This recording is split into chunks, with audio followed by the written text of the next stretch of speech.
Didukung oleh Sarung Al-Samsi.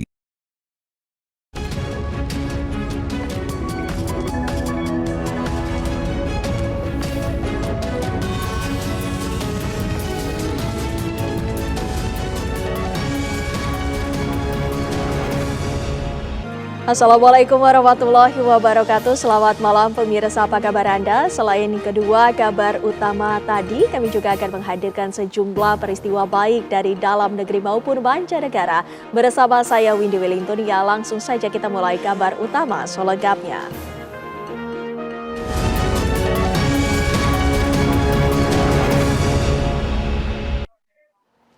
Pemirsa, Satres Narkoba Polrestabes Medan menggerebek sarang narkoba di kawasan permukiman padat penduduk di Jalan Denai, Gang Jati, Kota Medan, Sumatera Utara. Penggerebekan ini diwarnai dengan aksi kejar-kejaran antara polisi dengan pelaku. Petugas kepolisian melakukan penggerebekan dari Satres Narkoba Polrestabes Medan harus melewati jalan sempit untuk sampai ke sarang narkoba yang menjadi target penggerebekan. Para pelaku yang menyadari kedatangan petugas pun langsung berusaha kabur dan aksi kejar-kejaran terjadi. Polisi bahkan sempat terlibat pergumulan dengan 3 pria yang diduga sebagai pelaku narkoba. Ini skopnya besar nih. Nih.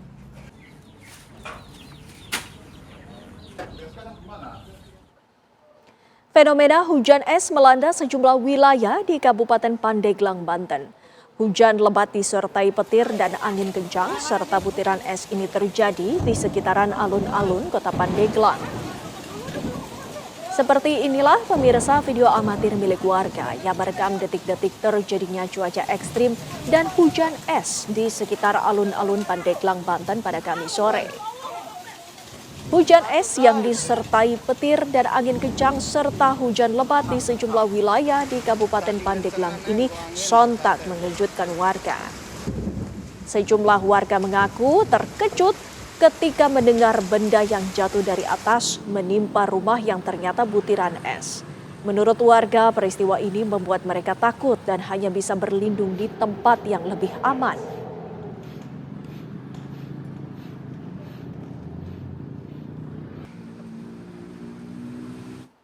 Ratusan sepeda motor terbakar hebat di area parkir pabrik ban di Kabupaten Purworejo, Jawa Tengah.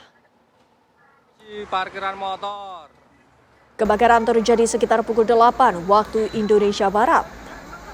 Api diduga berasal dari korsleting listrik yang kemudian dengan cepat merambat ke deretan sepeda motor yang parkir di pabrik. Peristiwa ini sempat memicu kepanikan karyawan yang sedang beraktivitas. Para pekerja berhamburan keluar area pabrik untuk menyelamatkan diri. Tidak ada korban jiwa dalam kejadian tersebut, namun ratusan sepeda motor milik karyawan hangus terbakar. Api berhasil dipadamkan setelah 5 unit mobil pemadam kebakaran dari Pemkab Purworejo dikerahkan. Sementara itu, penyebab pasti kebakaran di area parkir pabrik dalam penyelidikan Satreskrim Polres Purworejo.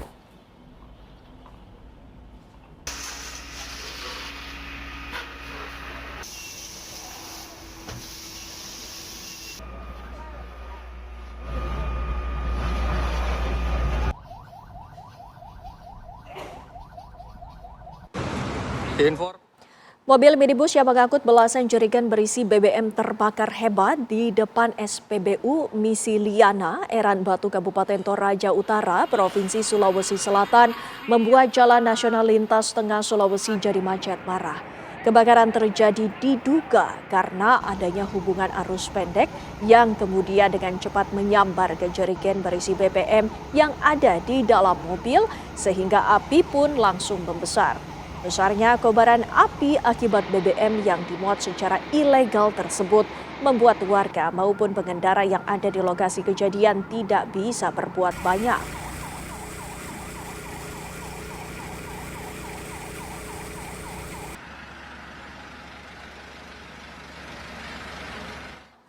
Beralih ke kabar lainnya, pemirsa libur panjang kenaikan Yesus Kristus jelang akhir pekan tahun 2026, kawasan Braga, Kota Bandung, Kamis malam dipadati wisatawan. Selain ramai pengunjung, arus kendaraan juga terlihat memadati kawasan tersebut. Libur panjang kenaikan Yesus Kristus menjelang akhir pekan membuat kawasan Braga, Kota Bandung, Kamis malam dipadati wisatawan. Pengunjung tidak hanya berasal dari Kota Bandung, namun juga dari luar daerah seperti Jabodetabek. Tidak hanya trotoar dan kawasan wisata yang dipenuhi pengunjung, ruas jalan di sekitar Braga juga dipadati kendaraan yang melintas.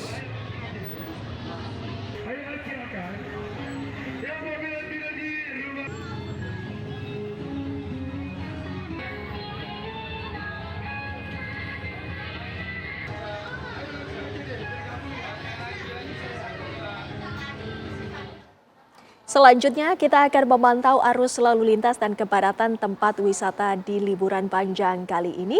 Kami akan menyapa rekan-rekan kami. Sudah ada Cepi Kurnia dari kawasan Braga, Bandung di Yogyakarta. Sudah ada Arga Dumadi dari Malioboro dan Agung Prasetyo yang siap dengan laporannya di Tol Jakarta Cikampek kilometer 48. Pertama kami akan menyapa Agung terlebih dahulu untuk mengabarkan bagaimana kondisi arus lalu lintas di Tol Cikampek. Silakan Agung. Ya, terima kasih Windy juga pemirsa informasi terbaru pantauan lalu lintas di jalur tol Jakarta Cikampek pada momen libur panjang. Lalu lintas malam hari ini terpantau ramai dan lancar dari kedua arah, baik dari arah Jakarta yang menuju ke arah timur ataupun sebaliknya dari arah Cikampek yang menuju ke arah Jakarta. Dan di tempat kami mengabarkan saat ini yaitu di kilometer 48 tidak terlihat adanya kepadatan ataupun antrian kendaraan yang mana memang pada pagi hingga siang hari tadi di titik kami mengabarkan saat ini terjadi kepadatan karena adanya peningkatan volume kendaraan yang bergerak menuju ke arah timur. Selain itu juga adanya titik pertemuan antara tol Jakarta Cikampek dengan tol Layang Mbz. Namun pada malam hari ini rata-rata kendaraan dapat melaju dengan kecepatan normal dengan kecepatan sekitar 80 hingga 100 km per jam. Dan selain di tempat kami mengabarkan di sebelah titik di ruas tol Jakarta Cikampek pada malam hari ini terpantau lancar, tidak hanya kendaraan pribadi, tetapi banyak juga kendaraan-kendaraan truk besar ataupun kendaraan sumbu 3 yang melintas di ruas tol Jakarta Cikampek pada malam hari ini. Dan yang mana memang pada momen libur panjang ini di ruas tol Jakarta Cikampek terjadi keramaian ataupun peningkatan volume kendaraan terjadi biasanya pada pagi menjelang siang yang mana memang pada siang ke sore ataupun ke malam lalu lintas mengalami penurunan. Namun pada hari ini di hari pertama libur panjang kendaraan di ruas tol Jakarta Cikampek menuju ke arah timur mengalami peningkatan. Di pagi hingga malam hari ini tercatat kendaraan yang telah meninggalkan wilayah Jabodetabek tercatat ada sekitar 76.466 kendaraan. Dan untuk kendaraan yang menuju ke arah Bandung lebih banyak daripada menuju ke arah Cikampek ataupun menuju ke arah Jawa Tengah, yaitu tercatat sebanyak 44.649 kendaraan yang melalui gerbang tol Kalihurip Utama. Sedangkan kendaraan yang menuju ke arah timur ataupun menuju ke arah Jawa Tengah tercatat ada sekitar 31.817 kendaraan. Yang mana memang diprediksi arus lalu lintas di hari kedua juga akan masih mengalami peningkatan karena memang ruas tol Jakarta Cikampek ini merupakan jalur utama para pengendara yang untuk menuju jalur wisata ke wilayah Bandung ataupun menuju ke wilayah Jawa Tengah. Dan meskipun arus lalu lintas lancar, pihak kepolisian dan tim urai kepadatan juga masih bersiaga bila mana nantinya terjadi kepadatan akan diberlakukan sistem kontraflow yang telah diterapkan seperti siang tadi yang mana diterapkan dari kilometer 65 hingga kilometer 55 tol Jakarta Cikampek. Namun untuk kontraflow sendiri karena arus lalu lintas lancar pada malam hari ini tidak diterapkan dan jika nantinya terjadi kepadatan kembali di ruas tol Jakarta Cikampek ini akan diterapkan kembali secara situasional. Sementara itu yang dapat kami kabarkan di ruas tol Jakarta Cikampek, kembalikan ke Anda di Studio Indi. Baik, Agung. Selanjutnya pemirsa kami akan mengajak Anda untuk mengetahui bagaimana suasana di salah satu titik wisata di Braga, Bandung, Jawa Barat. Cepi, silakan. Ya baik Cindy dan Satu Piwan, malam ini saya sudah berada di pusat wisata di Kota Bandung yaitu Kawasan Braga. Di mana memang ada libur panjang kaitan Yesus Kristus di akhir pekan ini memang para wisatawan tidak hanya dari Bandung namun dari luar Bandung seperti wilayah Jabodetabek ini cukup ramai sejak di sore, bahkan hingga malam ini di kawasan Braga ini di tempat saya melaporkan cukup banyak para wisatawan dari berbagai daerah menikmati kawasan Braga ini. Ini memang dengan cerita di sini para wisatawan tentunya ketika datang ke Bandung tentunya berburu kuliner. Jadi terdapat beberapa kuliner yaitu kuliner Nusantara maupun kuliner Jawa Barat sendiri. Dan juga Windy dapat kami memang tidak hanya di kawasan Braga ini terdapat beberapa yang seperti di kawasan Asia Afrika dan Lokasi wisatawan, maksud kami lokasi wisata Braga, Jawa Barat dipadati wisatawan. Lantas bagaimana dengan di Yogyakarta, salah satu wisata ataupun ikon di daerah sana yaitu di Malioboro. Silakan Arga dengan laporannya. Ya, Windy dan pemirsa, mungkin Anda juga bisa menyaksikan di belakang saya. Ini adalah kepadatan dari wisatawan di kawasan Malioboro, Yogyakarta. Tepatnya ini adalah di titik 0 km Yogyakarta yang merupakan ujung selatan dari Jalan Malioboro.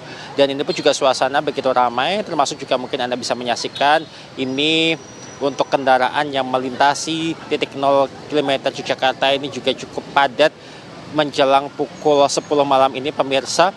Walaupun ini juga ternyata didominasi juga oleh kendaraan-kendaraan dari luar kota Yogyakarta. Untuk wisatawan sendiri yang berada di kawasan Malioboro, Yogyakarta ini didominasi oleh wisatawan domestik. Tadi saya sempat berbincang dengan beberapa di antaranya, ini ada yang dari Surabaya, kemudian juga ada yang dari Bali. Pemirsa sengaja menghabiskan waktu di Malioboro, Jakarta ini, dan ada berbagai macam hal yang mereka lakukan di sini. Dan yang paling sederhana ini hanyalah duduk-duduk saja, menikmati suasana malam di kota pariwisata ini, kota Jakarta. Kemudian juga berfoto, ini tampaknya menjadi satu hal yang tidak dapat dilewatkan oleh para wisatawan ini. Kebetulan di titik 0 km Jakarta ini merupakan salah satu titik yang ikonik untuk berfoto karena memang di belakangnya ada gedung-gedung yang ini dibangun di masa kolonial Belanda dulu, sehingga ini menjadi spot foto yang cukup cantik begitu dan menjadi favorit dari para wisatawan. Yang mana ketika Anda berada di titik 0 km Jakarta ini, Anda dapat berfoto di depan gedung bank, kemudian juga ada di depan gedung kantor pos yang merupakan kantor pos pertama yang ada di Jakarta ini, pemirsa. Lalu kemudian juga yang tidak dapat dilewatkan ini, pada malam hari ini pun juga saya sempat melihat adanya orang-orang yang berfoto mengenakan pakaian ataupun juga baju adat Yogyakarta. Dan ini biasanya ditarik sewa untuk pakaian senilai Rp25.000 untuk perpakaiannya. Dan kemudian untuk per fotonya, nanti ketika Anda berfoto mengenakan pakaian itu akan ada fotografer yang memfoto Anda. Dan tarif per fotonya adalah Rp5.000 per foto. Tapi biasanya ini sistemnya paketan begitu ya pemirsa ya. Baik, untuk sementara demikian kembali ke Jakarta. Baik, terima kasih Arga Dumadi melaporkan dari Yogyakarta, dan sebelumnya ada Cepi Kurnia dan juga Agung Prasetyo mengabarkan dari masing-masing titik. Selamat bertugas kembali. Ada kembali bersama kami, pemirsa. 1 dari 4 pelaku pencurian dengan kekerasan yang terjadi di kawasan Palmerah, Jakarta Barat berhasil ditangkap.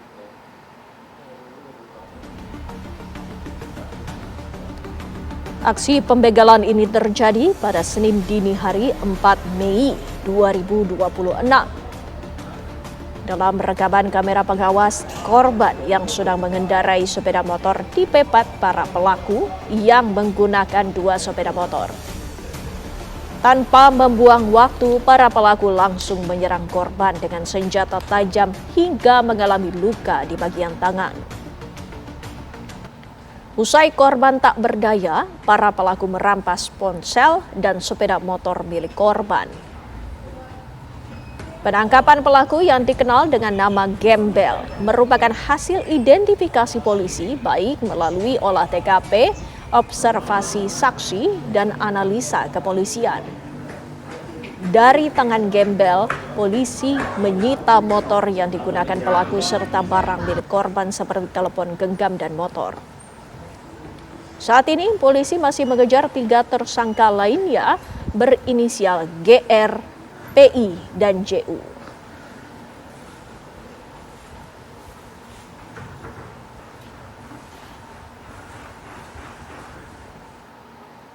Diduga akibat korsleting listrik, sebuah panti asuhan di Kelurahan Naikoten, Kupang, NTT ludes terbakar. Panti asuhan Guardian Holy Angel milik kongregasi Suster CJD di Kelurahan Naikoten 1 Kota Kupang, NTT ludes dilalap si jago merah. Kebakaran diduga berasal dari hubungan arus pendek listrik. Api dengan cepat merambat dan menghanguskan bangunan panti, apalagi saat kejadian angin berhembus cukup kencang. Warga berupaya memadamkan kobaran api secara manual, namun sumber api yang diketahui berasal dari meteran listrik di depan bangunan dengan cepat merambat ke bagian bangunan panti asuhan. 2 unit mobil pemadam kebakaran dibantu 3 unit mobil penyuplai air diterjunkan ke lokasi kejadian. Akibat kebakaran, 20 anak orang yang merupakan penghuni panti asuhan kehilangan tempat tinggal. Para penghuni untuk sementara ditampung di panti dinas sosial.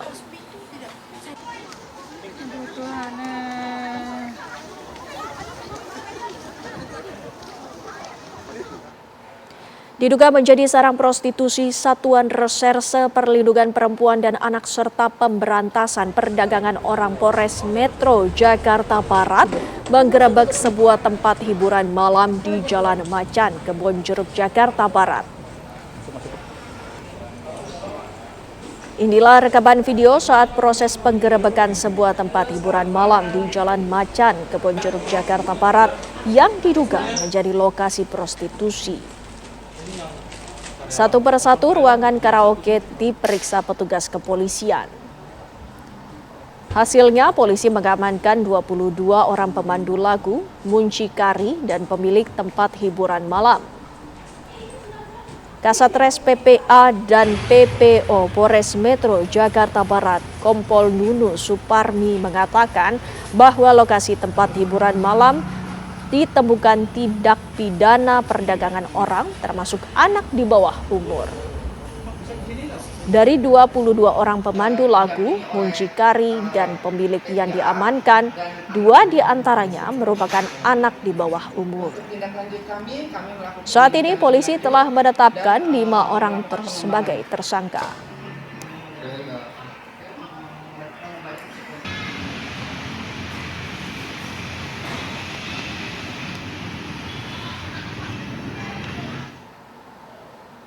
Polisi masih melakukan penyidikan guna mencari tahu penyebab kebakaran rumah di Sunter Agung, Jakarta Utara yang menewaskan 14 orang anggota keluarga. Petugas menunggu hasil olah TKP dan uji lapor untuk memastikan sumber api.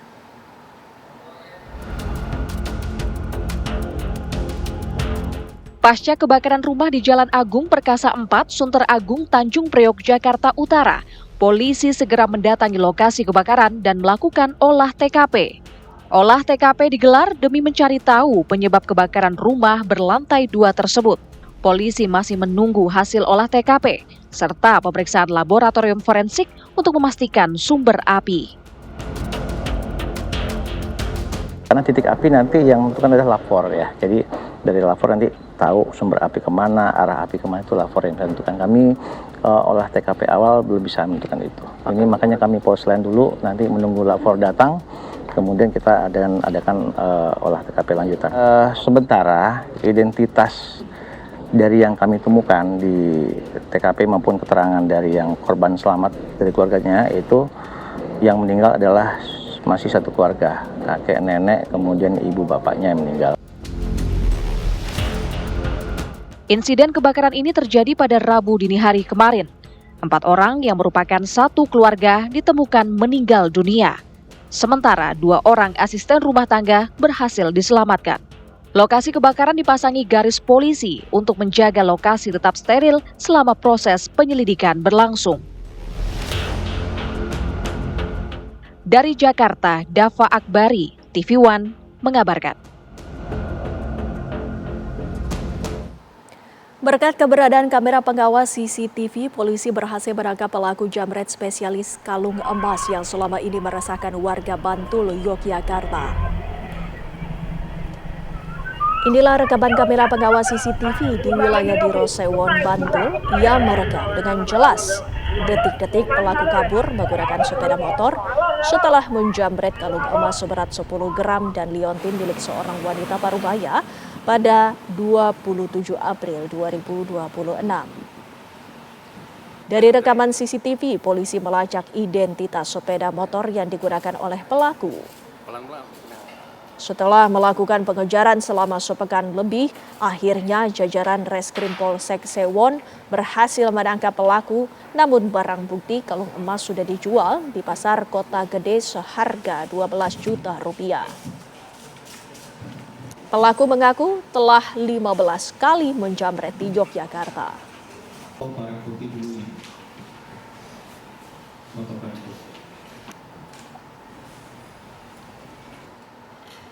Seorang mahasiswi di Makassar, Sulawesi Selatan diduga menjadi korban penyekapan dan ruda paksa di salah satu rumah di perumahan elit di Jalan Metro Tanjung Bunga, Kota Makassar.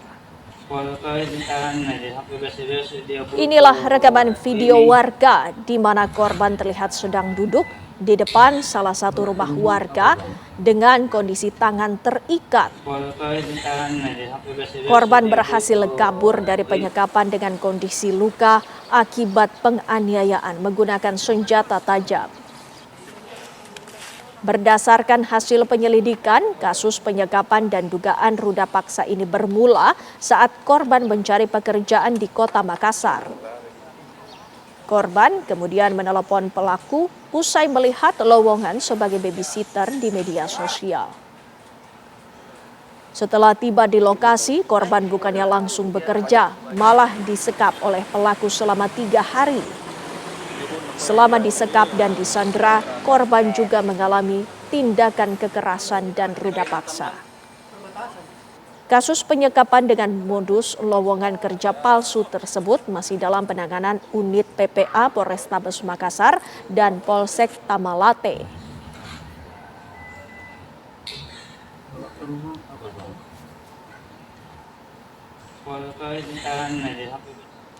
Satreskrim Polrestabes Bandung memastikan belum menerima laporan resmi terkait dugaan penyekapan 3 anak oleh ayah kandungnya di Jalan Lemah Nendet, Kota Bandung. Polisi masih mendalami kasus yang sempat viral di media sosial tersebut. Peristiwa berawal dari laporan masyarakat dan ibu korban ke Polsek Sukajadi menyebut 3 anak diduga disekap dan mengalami pengancaman. Menindaklanjuti informasi tersebut, polisi bersama tim Prabu Polrestabes Bandung dan Damkar Kota Bandung mendatangi lokasi dan mengevakuasi 3 anak tersebut. Polisi masih mendalami motif dan latar belakang kejadian. Kasus ini diduga berkaitan dengan konflik rumah tangga antara suami dan istri, termasuk kemungkinan persoalan ekonomi.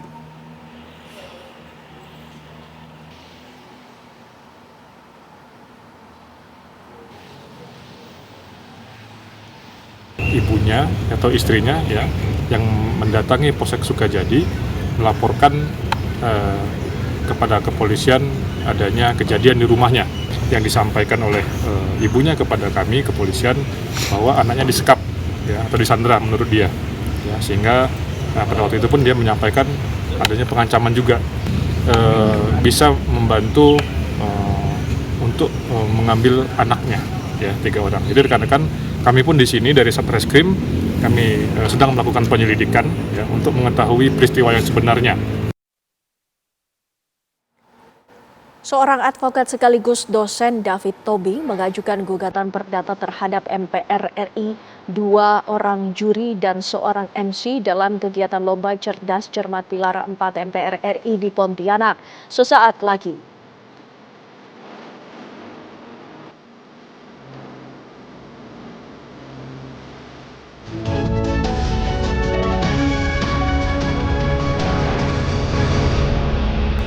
Kembali di kabar utama, seorang advokat sekaligus dosen, David Tobing, mengajukan gugatan perdata terhadap MPR RI, 2 orang juri dan seorang MC dalam kegiatan Lomba Cerdas Cermat Pilar 4 MPR RI di Pontianak. Gugatan tersebut dilayangkan ke Pengadilan Negeri Jakarta Pusat pada 12 Mei 2026 dengan dasar dugaan perbuatan melawan hukum. David Tobing menilai proses penilaian dan pembawaan acara dalam ajang tersebut tidak mencerminkan sikap profesional dan objektif dalam kompetisi pendidikan.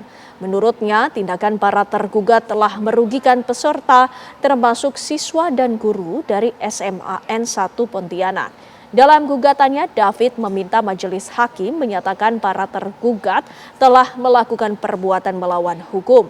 Ia juga menuntut agar para juri menyampaikan permintaan maaf secara terbuka langsung di hadapan siswa dan guru SMAN 1 Pontianak. David menyebut gugatan bukan hanya bentuk protes, namun juga dukungan moral bagi para pelajar agar berani menyuarakan kebenaran dan memperjuangkan keadilan. Hingga kini belum ada tanggapan resmi dari tergugat terkait gugatan tersebut.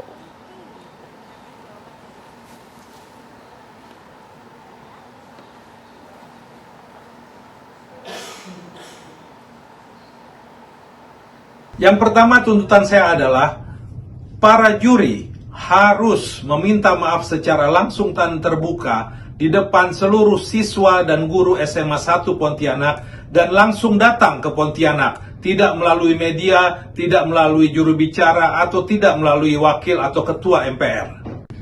Dan tuntutan kedua, sebagai bentuk tanggung jawab atas ketidakprofesionalannya, maka kami meminta di dalam gugatan ketua MPR untuk memberhentikan dengan tidak hormat anggota juri yang memang adalah pegawai di MPR.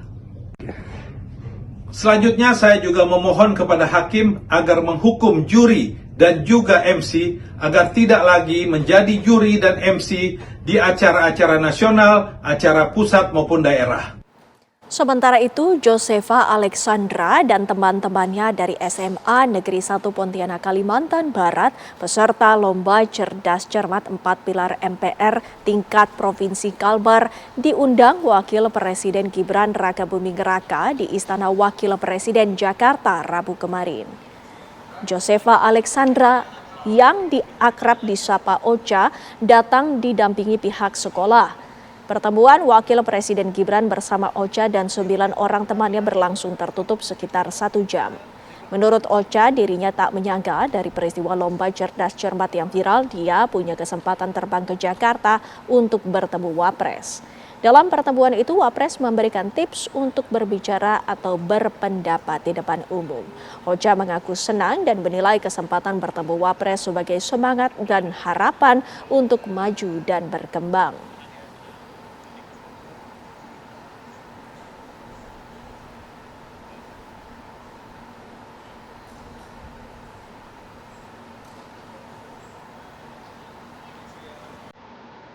Peringatan kenaikan Yesus Kristus 2026 dirayakan umat Katolik di berbagai daerah. Di Jakarta, Gereja Katedral menggelar misa dalam 4 sesi. Sesaat lagi kami hadirkan informasinya.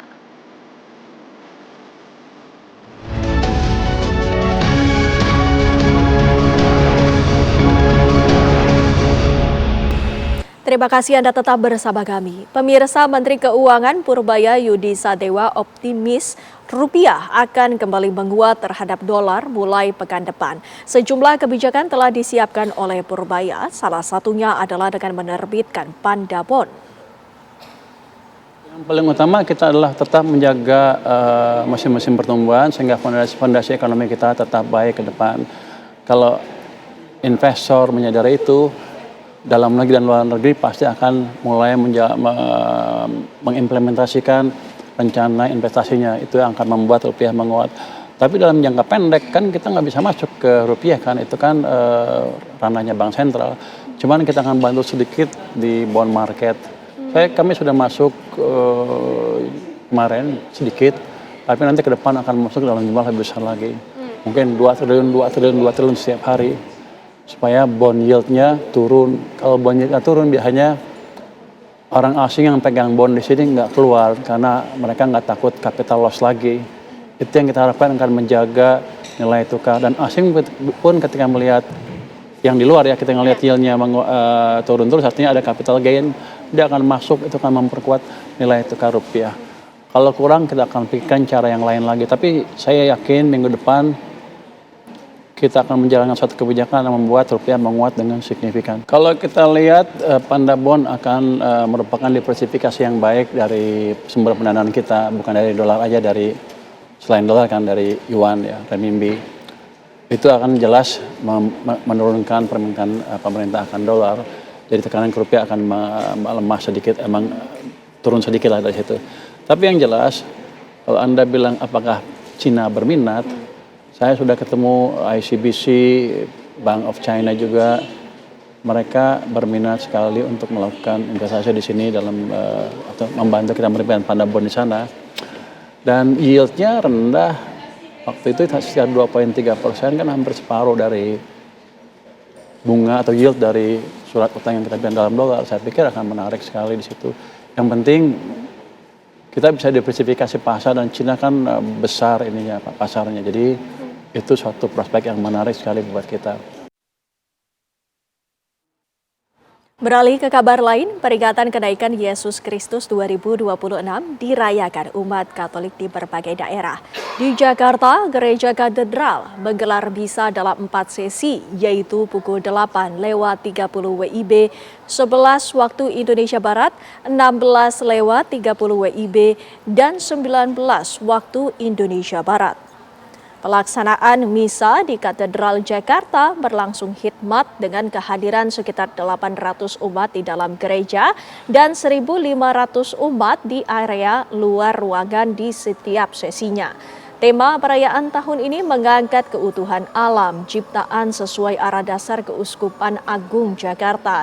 Pihak gereja juga menyiarkan misa secara daring untuk sesi pagi dan sore.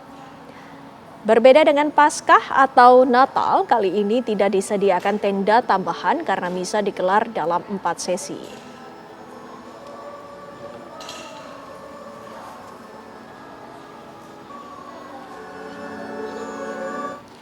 Usai sudah kabar utama mewakili kru yang bertugas, saya Windy Wellingtonia pamit undur diri. Selamat malam, sampai jumpa.